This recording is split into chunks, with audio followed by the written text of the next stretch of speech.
ఆపదామపహర్తారం దాతారం సర్వసంపదాం లోకాభిరామం శ్రీరామం భూయో భూయో నమామ్యహం. Every one of us with a connection with Indian ancestry has Ramayana as an important part of his or her life. Whatever we do, whatever we name, whatever we chant, that will have some direct or indirect connection with Ramayana.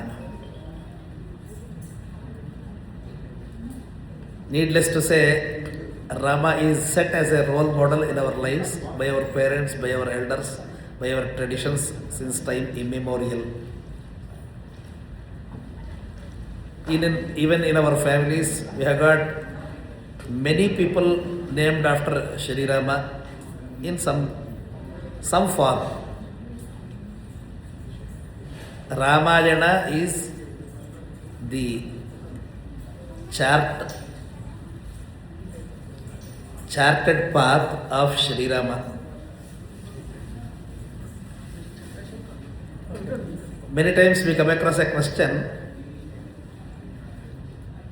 how is the Ramayana, which might have happened thousands of years ago, is still relevant to us? If you keep on asking the same question and again, if you ask your children to recite this again and again, the first question that comes to their mind is, why should I recite a story, that too in an unknown language, the language which is not familiar and I don't understand any of the contents? Why is it still relevant and what benefit that it could bring to our lives? Here again, the quotient of faith comes into picture. How do you infer that there is a benefit or perceived benefit from any action? We should understand this. But to answer this question, first we should ask, how did this concept of faith come into picture at first place? How did your faith form? Has it come all of a sudden or by experience? For this, we should deem that it has come by experience of our elders and forefathers. Otherwise, we won't have this quotient of belief and faith. But in our general practice also, we tend to think that something is fine, something will be beneficial, because that's what our experience has proven. You have never seen the credentials of a pilot before you board a plane. You don't know what will be supplied to you and who has certified or who has actually seen the product. But by general inference, by sampling, we take the government authorities' authorization as authentic and we consume products. Sometimes we come across products that they are spurious and they are not up to mark, but still we have some sort of faith. Even to come to a lower level, if you buy a couple of cows and feed them, you have a faith that they will give you milk. But there is no fixed contract or any promise from the cow that it would give you, deliver the milk. But still your past experience has made you believe that there is a faith and there is a belief that, okay, your past transactions have yielded this result. In the mutual funds or the stock market valuations, they put a standard class. Past performance does not indicate or guarantee future performances and deliveries. But still we go by the same logic. So this is what faith is all about. Etadakhyanam ayushyam Pathan Ramayanam Dvijaha. Number 1 point. What was the experience of the creators of Ramayana? Obviously, Rama's story instills a sense of dharmic temperament. Therefore, once you are on the dharmic path, you will lead your life fully for a cause, for a commitment. Then you will be guaranteed your lifetime achievements. That is what is meant by etadakhyanam ayushyam. Akhyanam means to narrate Ramayana that will guarantee your lifetime achievements. Pathan Ramayanam Dvijaha. The next one is people will be committed to their professions. The tendency to look down on some other's profession will dissipate. Dignity of labor, which is very much prevalent in this part of the world, that is guaranteed by many versions of Rama's teachings and his lifestyle. Every profession is honored. So these are the silent lessons of Ramayana. Therefore, by reminding the ideals of Rama, we will be inspired. That is the direct benefit and the indirect benefit. Now, on this occasion, we are releasing a small booklet that is an offering to all the dharmikas. It is the Ramayana Sukti Muktahara. Mukta is pearl, Hara means the garland. This is a booklet which contains about 108 direct sayings of Ramayana characters. If someone asks you, why is this still relevant and what is the take home concept from Ramayana, you can happily hand over this booklet. On behalf of the Omaha Hindu Temple or the Vedantic Center of Nebraska or Dharma Poshanam, you can distribute this beautiful collection of sayings in the sacred memory of our father, Shri Ramajogeshwara Garu, whose 12th monthly ceremony we had an occasion to perform the rituals today. We are releasing this book today. I am very happy to do this amongst our fellow devotees. Namostu Ramaya Salakshmanaya Devgyai cha Taskei Janakatmajayi Namostu Rudrendra Jamanilebhyaha Namostu Chandrarka Marudganebhyaha. This is the editor's note. The Ramayana is not merely an epic narrative, it is an enduring treasury of wisdom offering profound insights into dharma, character, duty, devotion, compassion, courage, and righteous conduct. Its timeless sayings acquire even greater meaning when understood in the context in which they were spoken. Context is all important. Ramayana Sukti Muktahara is a humble collection of such luminous sayings. Sukti is gathered like pearls from the vast ocean of the Ramayana, presented along with their contexts so that their significance may be appreciated in its fullness. This booklet is released on the occasion of 12th monthly ceremony of Shri Ramajogeshwara Garu, whose life was marked by simplicity, devotion, service and reverence for the Guru and an unwavering commitment to Dharma. It is offered as a humble tribute to his cherished memory and as an expression of the values he lived by.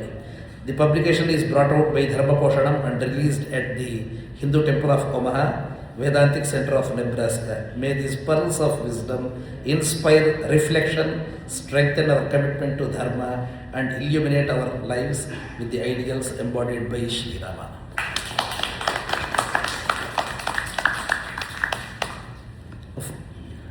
Now I will present a few instances as per our availability of time, and I am sure that the next version will also have the transliteration so that you all can memorize this and also teach, and you can use them in your quotations, in your speeches, in your presentations, or you can just make a few of those quotations as posters in your home, and they can adorn your walls also, right? Balakanda, the 12th sarga has this. Kshamayasmin damastyagaha satyam dharmah kritagnyata apyahimsa cha bhutanam tamrukte ka gatir mama gatihi.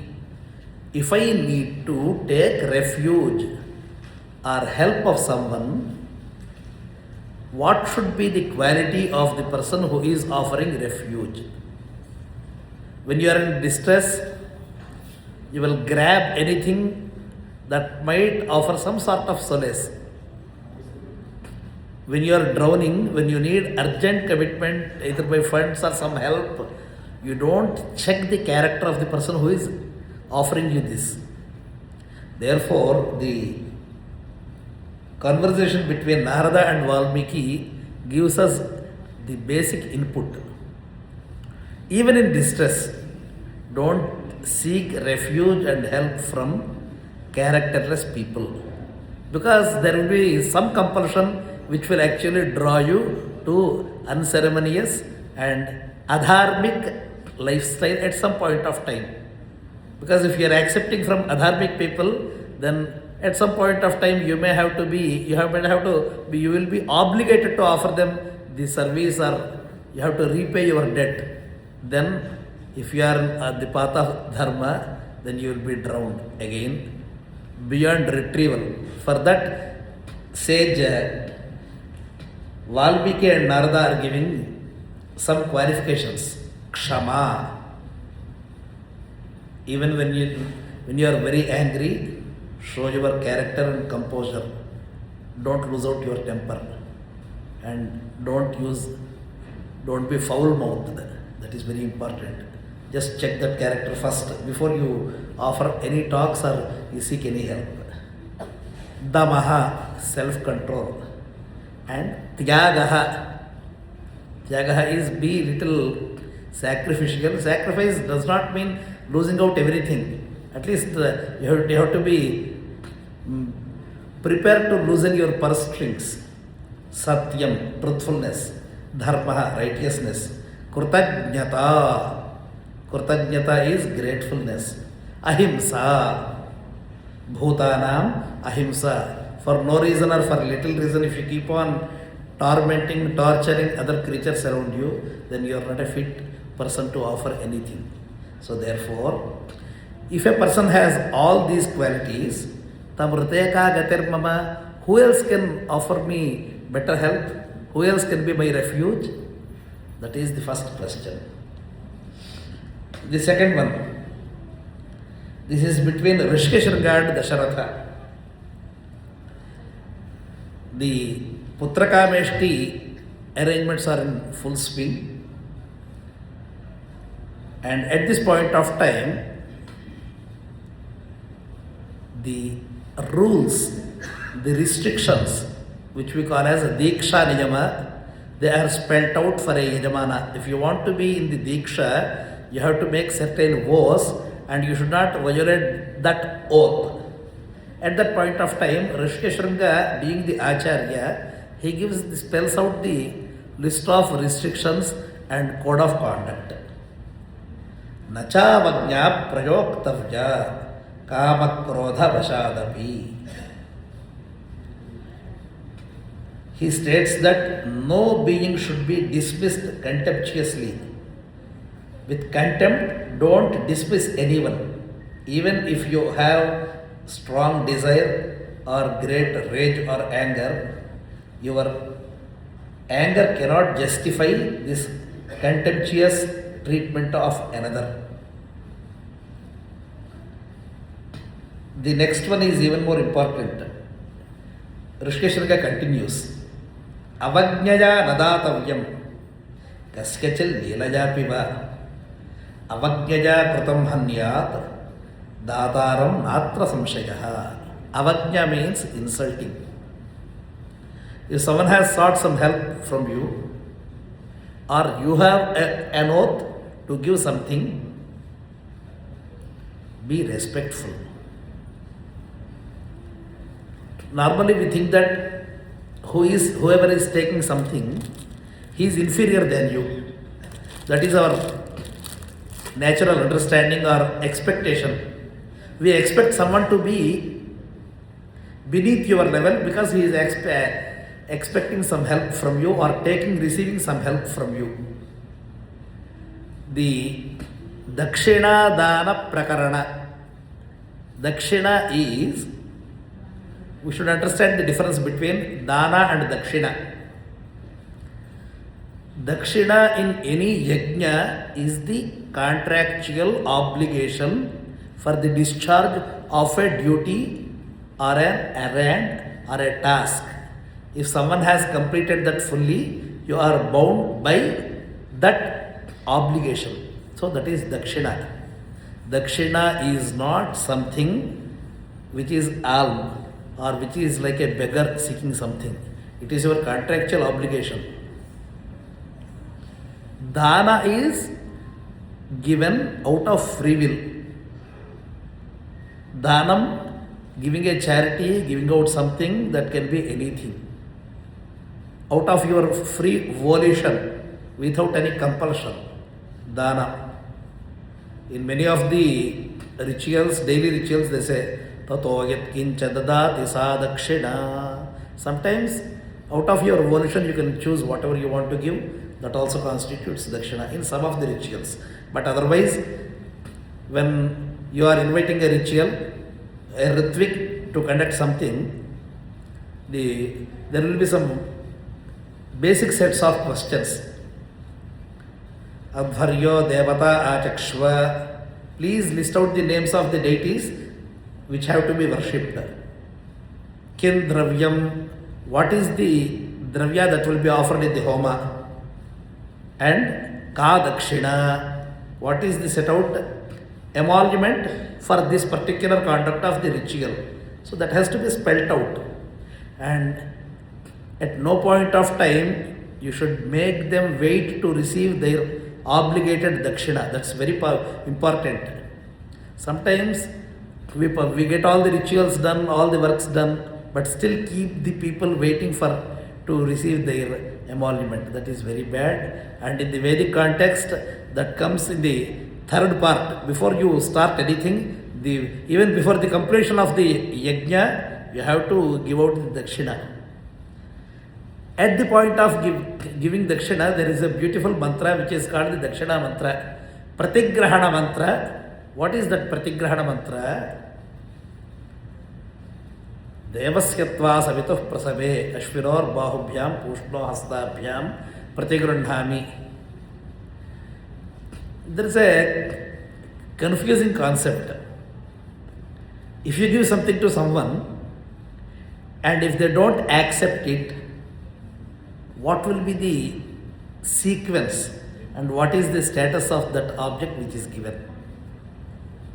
So therefore, one has to give and the other one has to accept it.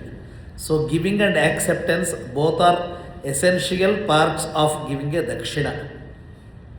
So whenever we offer a dakshina to a pandit or someone who has given you some service, don't make them wait at any point of time. And a fundamental question, why are you giving dakshina? Why is he taking? You had a desire to achieve something, to beget something, to obtain a service or obtain a material. So there is a desire in you which is actually evoking this entire act.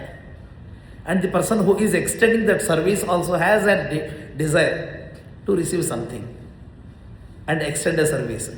Therefore, it is the desire to desire which is making the entire transaction happening. Kamo data, kamah pratigrahita. So what is so special about the desire? Kamam samudramavisha. Samudra eva hi kamaha. Neva hi kamaskyantosti nasamudrasya. You can never see the end of a sea. You can never see the end of a sea, the ocean, which is limitless. You might see that, okay, now I have reached the land border, land shore, but actually it is open somewhere else. So therefore, the desire does not have a limit, and samudra, the sea, also does not have a limit. So that is the concept. So both the desire is making a decision and desire is making a decision to take it. So that is what it is.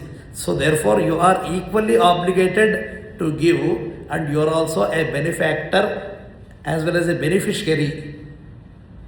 While being a benefactor, that's what you think, but you are also a beneficiary in the entire act.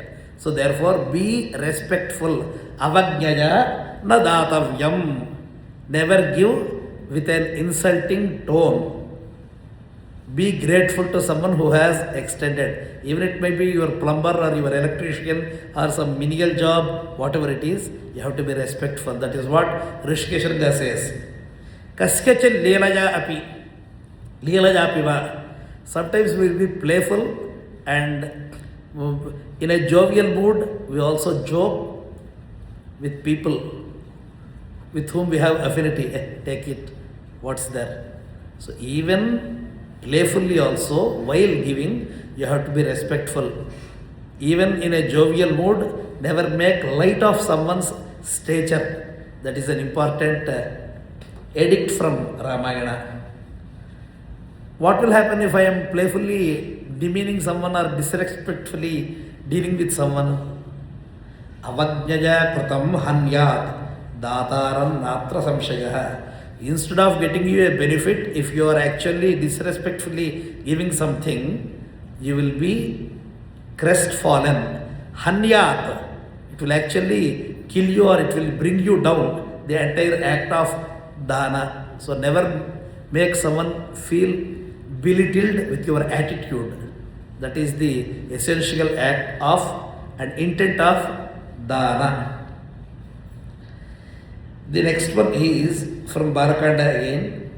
Nrishamsa manrishamsam va praja rakshana karanat patakam va sadosham va kartavyam rakshata sada rajyabhara niyuktanam esha dharma sanatanaha. This is the reminder to Dasharatha. Nrishamsam, anrishamsam va. Nrishamsa means something which is cruel. Anrishamsam means which is not cruel. If you are the ruler, if you have people to protect, take any path, but ensure that your subjects are protected well. Why is this adjective cruel? Because at the time of protection, you might have to be ruthless towards the attackers. Someone who is guarding the borders, if they preach the principle of compassion, what will happen? What will happen? Your borders are compromised, and the safety and security of all the inmates, the citizens, it will be compromised. You will be obliterated in no time. We have seen many conquests that have happened world over. So therefore, Vishwamitra says, I am in your kingdom. I am performing a yajna, and these are the demons which are actually causing impediments in my yajna. So whether it's a cruel path or by something which is actually give and take policy, it is your duty as the ruler to protect us. Patakam va sadosham va. Sometimes being counter-attacking might cause a sin. It might also be laden with some sins. But even then you have to give us protection. Rajyabhara niyuktanam esha dharma sanatanaha. If you are anointed as the ruler of a nation, this is your sanatana dharma. Because these people are sleeping with full trust in you. You can't belie your trust. So therefore, be truthful. That is one Upadesha given to Vishwamitra by Vishwamitra to Dasharatha. Rakshamsi sandhya kaleshu durdharshani bhavanti vai. This is the conversation between Rama and Vishwamitra. Rama is sent upon the advice of Vasishtha along with Vishwamitra. Vasishtha has said Vishwamitra has great prowess and he has to hand over many of his weapons to Shri Rama, who has a greater task ahead. So therefore, Vishwamitra himself can handle all this, and Rama is very well trained by me. So either of them are capable of defeating all the adversaries, so don't worry, just send him. Don't look at his age. Nakhalu vayas tejaso hetuhu. Age is just a number. Keeping the age in mind, don't belittle anyone. And then assign him the responsibility, he will take care of you. That's what Vasishtha has advised. And when Shri Rama has accompanied, then Vishwamitra gives in Gurusthana. This is about the capability of demons. Rakshamsi sandhya kaleshu durdharshani bhavanti vai. Durdharshani is unbearable. They are unbearable during the daybreak and night break. Those who are performing Sandhya Vandana would know it better. Why do you need to perform Sandhya Vandana at the particular break time is very well explained in the Taittiriya Kanda, Aranyakam. Rakshagamsi hava purorubake tapograpatishtanta tan prajapatirabravit varenopā mantragata tani varamavranidhvam Rakshagamsi adityono yodha iti. There is a very strong temptation for them to fight. So, which would be the best time to do this thing? When someone is actually going down, or when someone is not prepared fully, then it would be the best time to attack them. Normally, any warfare tactic statecraft would advise this. We call this as surprise attack. What is so surprising about this thing if it is happening every morning and every evening? Yeah, this is what it is. Rakshamsi sandhya kaleshu durdharshani bhavanti vai. Actually, this is not about the just demons in the Puranic age. This is about the laziness which is the greatest demon in our lives. Morning time we don't have the propensity or the habit to wake up.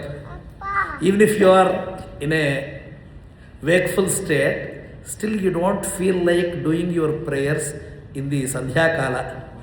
You will be glued to some computer screen or some other errand which is totally out of your ambit at this particular time. And everyone knows that evening we should come back and we should end our day with a prayer. But still we wait for something else. We are glued to our TV, television, or some chit chat, unnecessary loitering, or some other unnecessary activities. So these are the demonic qualities. Durdharshani, they are actually unbearable because you cannot control these urges. So therefore, beware of them. That is one message of Ramayana.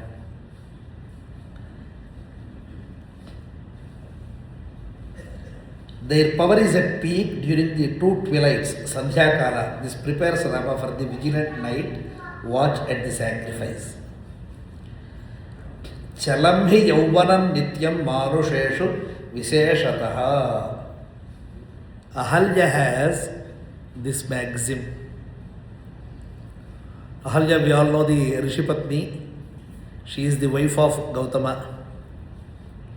At some point of time, in some context, she says, Chalam hi yauvanam nityam manusheshu viseshataha. If you think you have great beauty, if you think you are handsome, you have all physical virtues, too much strength or attraction, being attractive, they are all temporary, especially in humans. At any point of time, don't treat yourself as all-time beauty or all-time attractive. It is never going to happen. There have been, even the oldest people that you have seen, they have been very attractive at their prime. So therefore the physical attractiveness and the beauty are not to be counted in your virtues. And your real character is all important. So try to develop that.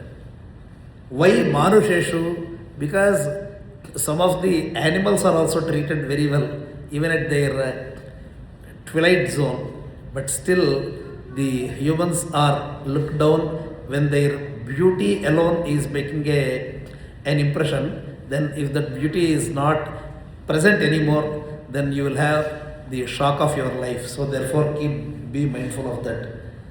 That is what Ahalya said. She is liberated from her curse. The narrator reflects on the transience of youth, the very quality that Indra exploited when he seduced Ahalya in Gautama's form.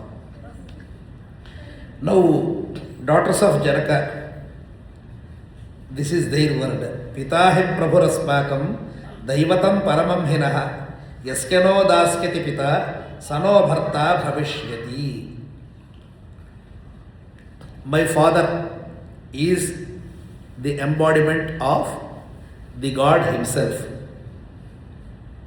He is the ultimate factor in our lives. Yaskeno dasketi pita sano bharta bhavishyati. Because at this point of time, it was Rama's marriage which has invited Dasharatha and his entourage. But during the travel and the sojourn, the ministers have suggested that it is time to marry Lakshmana, Bharata and Shatrughna also. Then Bharata, Shatrughna and Lakshmana, for them there were no brides which were designated or selected. Then the Rishi Ganas, the Rishis and Kulagurus of both the families, they had initiated the discussion. Then Janaka has sought the opinion of his brother and his daughters. So that is their reaction. Our father is ultimate to us. If he thinks that a dharmic person is fit to be our husband, we will accept without any quarrel, without any discussion. And that is final. So that is the trust which is to be reposed in the Father, because He is the one who has brought you into this world and He knows and He always wishes the best for you. Because this is not a civil contract. In our Dharma Shastra, marriage is not a civil contract between a man and woman for the protection of the assets or any other physical protection. It is a spiritual evolution, Dharma Praja Sampatti. Therefore, our elders are better suited. That was the position of Ramayana. The next one is Janaka's assertion to Shatananda, his Kulaguru and the assembly. Alankaro hi narinam kshamatu purushasyava kshamadhanam kshasatyam kshamajanyashta putrikaha kshamayashaha kshamadharmaha kshamayam vishtitan jagat. For forbearance is an ornament to women and men alike. Forbearance is charity, forbearance is truth, is sacrifice, is fame, is righteousness, and in fact the entire world rests on forbearance. Janaka delivers this celebrated line about Kshama in the presence of the assembled sages and kings. It is among the most quoted Niti shlokas of Balakanda and captures the Ramayana's core ethical value. While being potent, powerful, be restrained. Try to endure all the difficulties, take them in your stride, don't overreact. Being capable is one thing, and using your powers for a righteous cause is another thing. Just don't unleash your powers on hapless people and at apatra, when they don't deserve this anger and rage, never deploy them. The next one is about Vishwamitra's own story. We know that Vishwamitra had a skirmish with Vasishtha Rishi. While narrating his story to Sri Rama, Vishwamitra has quoted his dilemma at that point of time when he was defeated by the great powers of Vasishtha. Dhik balam kshatriya balam brahma tejo balam balam ekena brahma dandena sarva astrani hatani me. Vishwamitra, by that time he had performed many penances. He got great powers. He has inherited and got the weaponry from all the deities. He was hurling his choicest weapons to counter the army and the powers of Vasishtha. Vasishtha has not even got off from his asanam. He was just sitting like this. He only had the Brahmadanda in his hand. What is Brahmadanda? It is a Y-like shaft. On that the rishis hold their elbow and do the mantra japa. So that is called the Brahmadanda. He has just held his Brahmadanda like this. It was actually gobbling all the weapons that were coming its way. Then Vishwamitra has realized Dhik balam kshatriya balam. Kshatriyas, the kings, think that they are very powerful due to their weaponry, due to their vast armies. No, Dhik means it's so poor and so pathetic. It's good for nothing. Brahma tejo balam balam. Brahma tejo balam. If it is all powerful, if it is very much relevant and which can prevail over anything, that is Brahma Tejo Balam. Brahma is Veda. Brahma also means the Parabrahma. Once who has aligned his identity in the Vedic knowledge and also the Brahma Jnana, then that strength is eternal and that can prevail upon everything. And it can defeat everything that I have understood, and all my weaponry is gobbled up and it is defeated by just this Brahmadanda of this sage. And saying this, he has concluded the war and has sought the advice of his adversary alone. So that is the beauty of Sanatana Dharma. If you are defeated, don't have that enmity in your mind. Just be surrendering to the mighty and take their advice. Then Vasishtha has embraced Vishwamitra. I don't have enmity towards you. I don't have anything which is a bad feeling towards you. And he has embraced and advised him to pursue the marga, the path of dharma as well as the Brahma Jnana. Daivameva param manye paurushanto nirarthakam daivena kramyate sarvam daivam hi paramagatihi. Vishwamitra has said this to Rama and Lakshmana. Daivam means fate. Daivam means fate, destiny.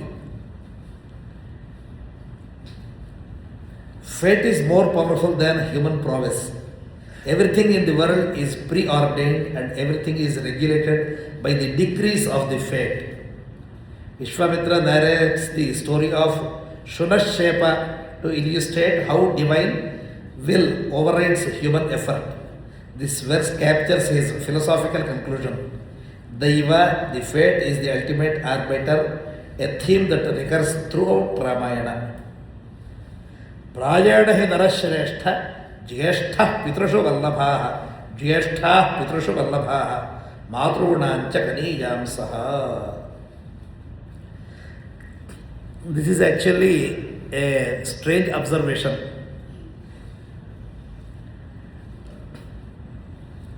This is in the Shunashepa Akhyana. Shunashepa is a great narrative in Vedas which is reflected in Ramayana.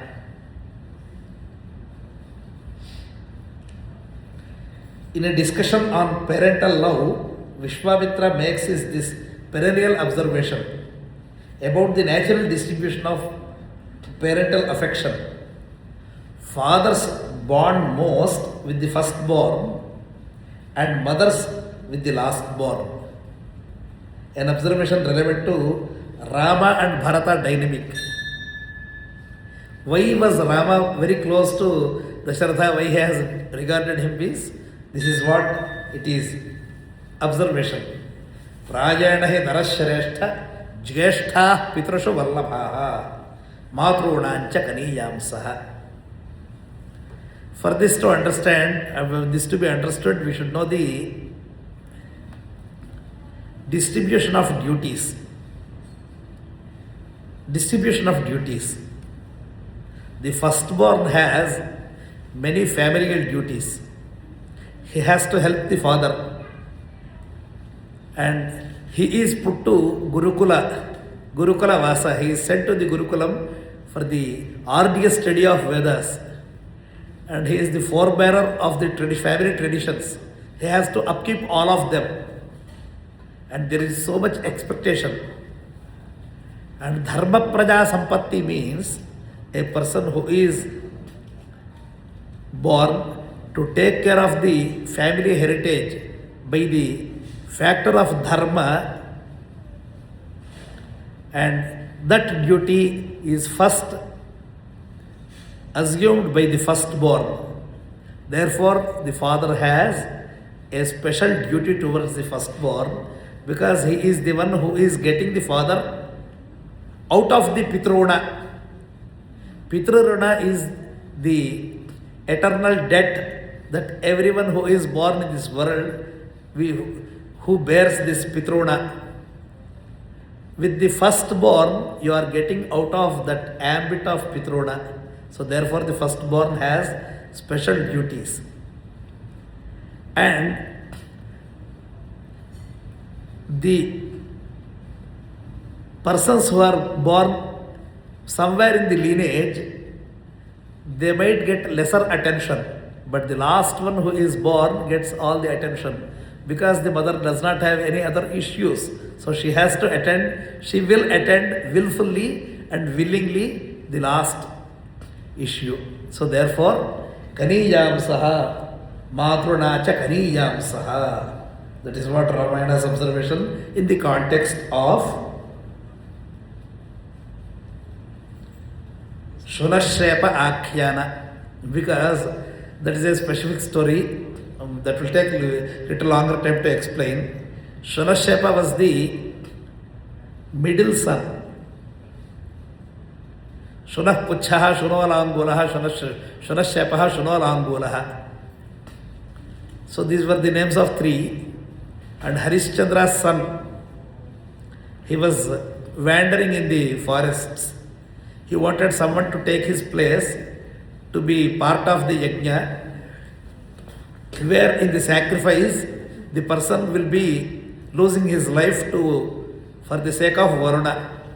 That is the arrangement between his father and Varuna. So therefore he wanted a substitute in his place.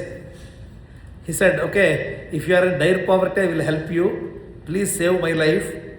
If you have three sons, My father has only one son. I need to take care of the entire kingdom. Please, so please spare one of your sons, he will ask. Father holds to the eldest son. No, not him. And the mother holds to the youngest one. So Shunashepa, the middle one, is left out. That is called Madhyama Vyayoga. Even this story is narrated in the Ekachakrapura, in the story of Kunti Devi and Bakasura. There also, every family had to leave one person, offer as Bali, sacrifice to the great demon. All the citizens had this duty, but they were visitors, so they were spared from this thing. But Kunti has said that, okay, since I have been a tenant of you and you have given us the refuge, let me share your sorrow. I will send one of my sons. Then again the same conundrum. The eldest one, the firstborn, was not, they said no, he is required for the dharmic duty. And the Arjuna was the youngest one. So who was left out? Bhimasena, the middle one. So he was spared for this thing. We have got a beautiful Nataka drama which is called as Madhyama Vyayoga, which is composed by Bhasa Kavi, a great poet named Bhasa. So these are some of the observations from Ramayana.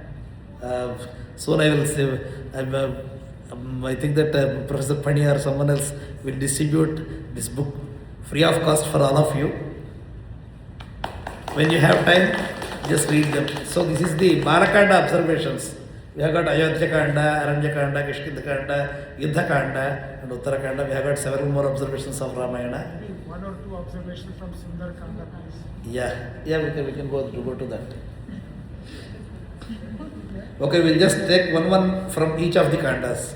But two from Sundar Kanda. Yeah. तुष्टानुरक्त प्रकृति यः पालयति मेदिनीं तस्य नन्दन्ति मित्राणि लब्ध्वा मृत विवावराः. This is Dasharatha's word to Rama. Pitrupadesha. Tushtanurakta prakritihi yah palagati medini. A prince who rules his kingdom to the joy and contentment of his thriving subjects delights his friends, even as the advent of the nectar rejoiced the gods. The deities will be pleased by the nectar. Similarly, the company of such a ruler will be appreciated by all his friends if he is ruling his kingdom, keeping the happiness of his subjects in mind. So whatever he does, that should please his subjects and also benefit them. That is important. Why benefit as well as happiness? Because happiness is, it might be temporary, but the benefit is all important. Shreya. If you keep that in mind of your family and of your society, then your company will be relished by all your friends. The next one is from Aranya Kanda.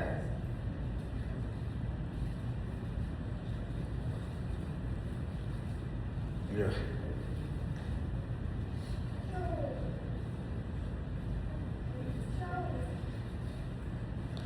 Ayodhya Kanda has a beautiful sarga called Kachit Sarga. It is recommended to incorporate this Kachit Sarga as a checks and as a framework of checks and balances for every constitution. It will spell out all the important factors of governance. It should be part of our public policy and administration. Rama has asked these many questions to Bharata. In my absence, in the absence of our father, all these aspects taken into consideration when you govern the country.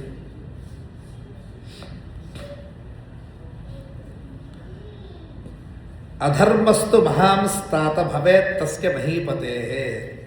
त्रीण्येव व्यसनान्यत्र कामजानि bhavanti vai. A great sin accrues to that king in whose territory sages are harmed. The three vices born of desire, that is women, gambling and hunting, these are the most destructive for the kings. If pious people are harmed, if they are suffering in your society, then you will bear the brunt. And you have to control these three vices: vyabhichara, lust, gambling. Why gambling? Because with less effort you want to make more money. That is actually a form of greed. So that greed and lust, and finally hunting. Why hunting? Because you are harming a hapless animal. So these are the three things which have to be avoided if you want the kingdom to be protected. And this could cause the downfall of a king. This is one advice. Then Kishkindha Kanda.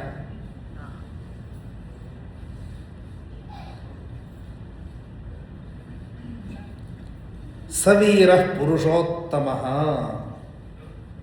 Purushottama, we carelessly use this word. Purushottamaha Viraha. A valiant person can be considered as Purushottama, the best of the men. What is that? He is the true hero and best of men who endures with equanimity through all the seasons of nature and of life. What does that mean? Sukha Dukkha and Shitoshna. These are the dual phases and factors of life. So you have with equanimity you have to bear with them. That is the advice given by Sri Rama to Lakshmana in Kishkindha Kanda. And Sundara Kanda. Kartavya Bhakrutam Karyam Sata Manyurudirayet. Great men become indignant when a duty left undone remains unperformed. Hanuman stands at the southern shore, preparing his great leap. Across the ocean to Lanka, he steels himself with the maxim: the righteous feel a burning agitation when duty remains unperformed. The single verse frames his entire mission as the sacred obligation. Kartavyam akrutam karyam Satam Manyuho Udirayet. If you have not completed your duty, then you will have a great rage. So therefore, Nanishchitarthat Viramanti Dhiraha. If you are set for some important task, finish it. Don't stop midway.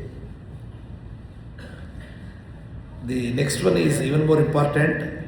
It offers a solace to anyone in despair. Vinashe bhavo doshaha Jivan bhadrani pashyati. Vinashe bhavo doshaha Jivan bhadrani pashyati. If someone wants to end his life or end a task midway, you can see a number of fault lines with that abrupt conclusion. Jivan bhadrani pashyati. If you keep on the mission, if you keep on living, then definitely you will see that something good, beneficial would happen. Because at some point of time, Hanuman could not find Sita in spite of his many efforts. Then he thought, okay, should I start Prajapavesha? Prajapavesha is to end his life by fasting, even by stopping his life, of stopping his breathing. So that was one of the thoughts which came across Hanuman's mind. Then he thought, no, if I end my mission here, then there is no way this could succeed. But if I keep on my efforts, then there is a probability that it could, we could be successful and I could make people happy. So therefore, never stop your mission midway. That is one of the messages from Sundarakanda. And we have got many more. These are only 100, but we'll have hundreds of more. And I hope that we all get a chance to read Ramayana and ingest some of these ideas in our lives. Mangalam Bhat, Swasti Prajabhya.